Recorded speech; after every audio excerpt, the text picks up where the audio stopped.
The city of Tulsa has agreed to pay a whopping $26 million to a man who was wrongfully convicted of rape and spent decades in prison because of it.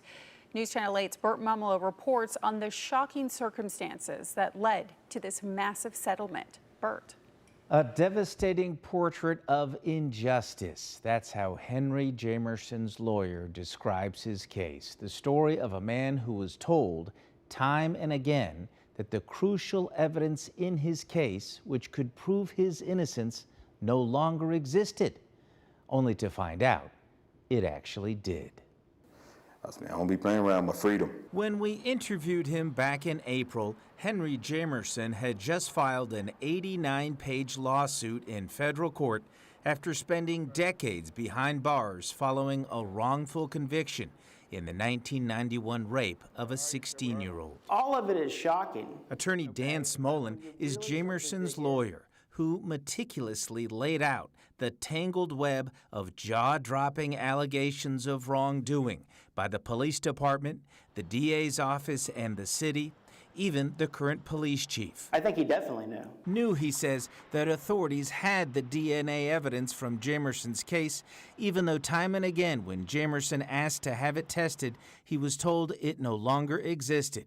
Quote, "We decline your request to inspect the Tulsa Police Department Laboratory and/or property room to search for a piece of evidence that we are certain we have destroyed." They had maintained that it had been looked for, they had looked at everywhere possible, that it couldn't be found, that they were certain that it didn't exist anymore. The DA's office, he says, jumped on the bandwagon.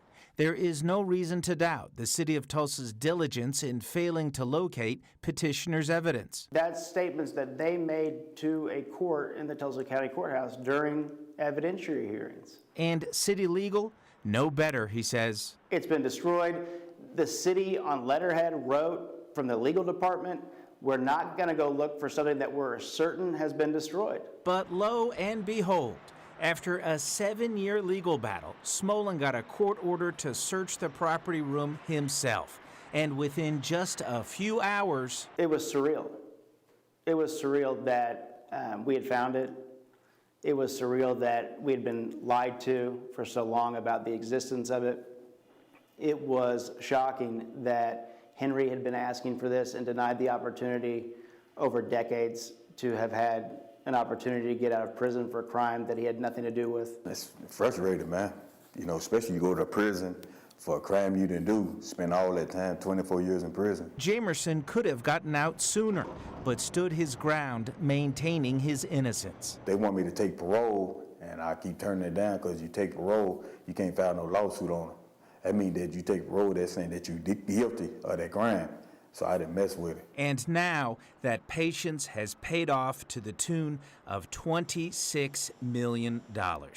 And one outstanding question: will there be any actual fallout within the agencies that led to this calamity? I think there needs to be fallout from it.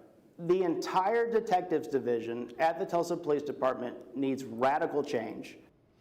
Attorney Smolen released a statement today saying, in part, Mayor Nichols and the City Council saved Tulsa taxpayers millions.